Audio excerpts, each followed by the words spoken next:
जो पूर्व में था वही डोमिसाइल नीति व वर्तमान में स्थान है और उसमें जो परीक्षाएं हुई है अधिकांश उसमें दी हुई है, लेकिन अभी भी अधिकांश 75-80% से ज़्यादा बिहार के शिक्षक शिक्षिकाओं ने क्वालिफाई किया है। नमस्कार, मेरा नाम आलोक है। आप लाइव स्ट्रीम देख रहे हैं। बिहार के शिक्षा मंत्री सुनील कुमार ने आज शिक्षकों को लेकर बड़ी घोषणा की है। देखिए, डोमिसाइल नीति की बात होती है। डोमिसाइल नीति लागू नहीं है बिहार में, लेकिन आगे भी डोमिसाइल नीति लागू नहीं रहने वाली है। यानी कि पूर्व से जो डोमिसाइल नीति बिहार में है उसी पर ही आगे काम होगा। अभी बीपीएससी के माध्यम से जो शिक्षकों की भर्ती होनी थी उसमें भी आपने देखा क्या हुआ। अब ऐसे में शिक्षा मंत्री ने आज कई ऐसी बड़ी बातें कही हैं। बिहार के शिक्षकों को ध्यान से सुनना चाहिए। वहीं जो वित्त रहित शिक्षक हैं उन्हें लेकर भी पिछले दिनों बिहार विधान परिषद में बैठक हुई थी, उसके बाद भी उन्होंने क्या फैसला लिया है हम आपको इस पूरी वीडियो में सुनाते हैं। शिक्षा मंत्री सुनील कुमार आज जेडीयू ऑफिस आए थे, लोगों की फरियाद सुनी है, उसके बाद क्या वो कह रहे थे ज़रा सुनिए। जो पूर्व में था वही डोमिसाइल नीति व वर्तमान में स्थान है और उसमें जो परीक्षाएं हुई है अधिकांश उसमें जो क्वालिफाई किए हैं टीचर्स के रूप में या प्रधानाध्यापक के रूप में जो भी क्वालिफाई कर रहे हैं अधिकांश बिहार के हैं। कुछ लोग दूसरे राज्यों के जरूर क्वालिफाई किए हैं। तो वर्तमान में रीति वही है। जी हाँ, ऐसा वित्त रहित स्कूल जो हैं उनका 2023 में उनको एक नियम है कि जिसके तहत उनको कुछ सुविधाएं, मूलभूत सुविधाएं देनी होती हैं। तो जहां मूलभूत सुविधाएं नहीं थी या कमियां थी, उनके जो कोर्ट्स थे उनको सस्पेंड किए गए हैं टेम्पररी। लेकिन उनको भी कोशिश करनी चाहिए कि जो वहां पर सुविधाएं हैं या अन्य अर्हताएं होती हैं स्कूलों में उसे पूरा करें। लेकिन निश्चित रूप से हम लोगों ने निर्णय लिया है कल ही कि हम लोग शीघ्र जो बकाया है उसका 2 साल का राशि हम लोग विमुक्त करेंगे। सवाल है कि ये जो 2022-2020 वाली शिक्षा नीति है उसमें प्राथमिक शिक्षक क्लास से बच्चों को नाटक ड्रामा से जोड़ना है, तो क्या ड्रामा के टीचर की वैकेंसी निकाले? देखिए, हर राज्य का अपना अधिकार है कि वहाँ की जो परिस्थितियाँ हैं, वहाँ के जो रिसोर्सेज हैं और इत्यादि, उसको देखते हुए हम लोग कार्रवाई। सबसे ज़्यादा ज़रूरत थी कि शिक्षकों की कमी थी। तो आपने देखा होगा कि 2 लाख एक साथ 1,80,000 से ज़्यादा तो लोगों ने यूपीएससी के थ्रू एग्ज़ाम पास किया, ज्वाइन किया। और हमारे किलकारी की भी जो सुविधा है, आप जाके अभी हाल में उनका एनुअल फंक्शन हुआ था। किलकारी अलग से बहुत ही महत्वपूर्ण संस्था है जहाँ पर बहुरंगी जो प्रतिभाएं हैं उसका संगम है।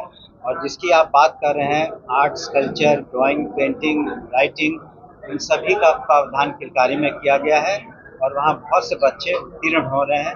प्राथमिक स्कूल में तो नहीं है ना सर? उसमें अभी जहाँ मूलभूत सुविधाएं हैं, जहाँ बेसिक आपको टीचिंग की जरूरत है, पहले उस पर ध्यान दिया जाए। तो झारखंड के मुख्यमंत्री का बयान आया है कि झारखंड की नौकरियों पर सबसे पहला हक झारखंड के निवासियों का है। क्या बिहार में ऐसा नहीं लगता है कि बिहार? हमने अभी वर्तमान में आपको इसका जवाब दे दिया था कि वर्तमान में जो पॉलिसी है वो दी हुई है, लेकिन अभी भी अधिकांश 75-80% से ज़्यादा बिहार के शिक्षक शिक्षिकाओं ने क्वालिफाई किया है। पटना में जब एक शिक्षक डूबा तो उसके बाद एक गाइडलाइन जारी हुई थी कि सब घाट पर लाइफ जैकेट्स चाहिए। क्या लाइफ जैकेट्स अवेलेबल है? क्योंकि हम अभी पटना में जेठनी घाट पे गए थे, वहाँ लाइफ जैकेट अवेलेबल नहीं है, वहाँ के लोग परेशानी। दो तरह के अनुदेश दिए गए थे डिस्ट्रिक्ट मजिस्ट्रेट्स को।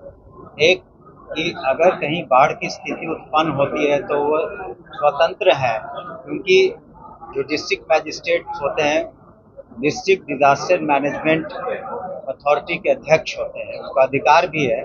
हम लोगों ने अपने लेटर में भी विभाग ने उन्हें इंस्ट्रक्ट किया है कि अगर बाढ़ की स्थिति होती है तो वो निश्चित रूप से स्कूलों को बंद कर सकते हैं। दूसरी बात, आप उन्हें ही जहाँ ज़रूरत हो उसकी जो लाइफ जैकेट की ज़्यादा की ज़रूरत है उसको पूरा कराना है। तो चूँकि ये नया इंस्ट्रक्शन है तो इसमें वक्त लगेगा। ओवरनाइट कहीं भी ये संभव नहीं हो पाता है, लेकिन हम लोगों ने कोशिश किया है कि टीचरों के की सुरक्षा का ध्यान जिला प्रशासन रखे। नहीं आ रहे टीचर्स जा रहे हैं क्योंकि उनको अटेंडेंस लगानी है, तो ऐसे स्कूल में भी देखिए वहाँ पर ऐसा नहीं है कि सारे आपने अगर ठीक से गौर किया होगा, ऐसा नहीं कि सभी लोग रोज जा रहे हैं, टीचर जाते हैं, लेकिन कुछ काम स्कूल का भी रहता है, इसलिए हम लोगों ने इंस्ट्रक्शन सेफ्टी का दिया है। बच्चों के लिए बहुत मुश्किल है वैसे स्कूलों में जाना, लेकिन अभी जो हम लोगों ने लेटेस्ट रिपोर्ट लिया है उसमें अधिकांश जगह पानी अब काफ़ी रिसीड कर गया है, क्योंकि वर्षा नहीं हुई। बहुत कम जगह है जहाँ पर इस तरह की स्थिति है। जो पूर्व में था वही डोमिसाइल नीति पर वर्तमान में स्थान है, और उसमें जो परीक्षाएं हुई है अधिकांश उसमें जो क्वालिफाई किए हैं टीचर्स के रूप में या प्रधानाध्यापक के रूप में, जो भी क्वालिफाई कर रहे हैं अधिकांश बिहार के हैं, कुछ लोग दूसरे राज्यों के जरूर क्वालिफाई किए हैं। तो वर्तमान में रीति वही है। तो जीत रही तो शिक्षकों को पैसा मिलेगा या नहीं? जी हाँ, ऐसा वित्त रहित स्कूल जो हैं उनका 2023 में उनको एक नियम है कि जिसके तहत उनको कुछ सुविधाएं, मूलभूत सुविधाएं देनी होती हैं। तो जहां मूलभूत सुविधाएं नहीं थी या कमियां थी, उनके जो कोर्ट से उनको सस्पेंड किए गए हैं टेम्पररी, लेकिन उनको भी कोशिश करनी चाहिए कि जो वहां पर सुविधाएं हैं या अन्य हर्ताएं होती हैं स्कूलों में उसे पूरा करें। लेकिन निश्चित रूप से हम लोगों ने निर्णय लिया है कल ही कि हम लोग शीघ्र जो बकाया है उसका 2 साल का राशि हम लोग विमुक्त करेंगे।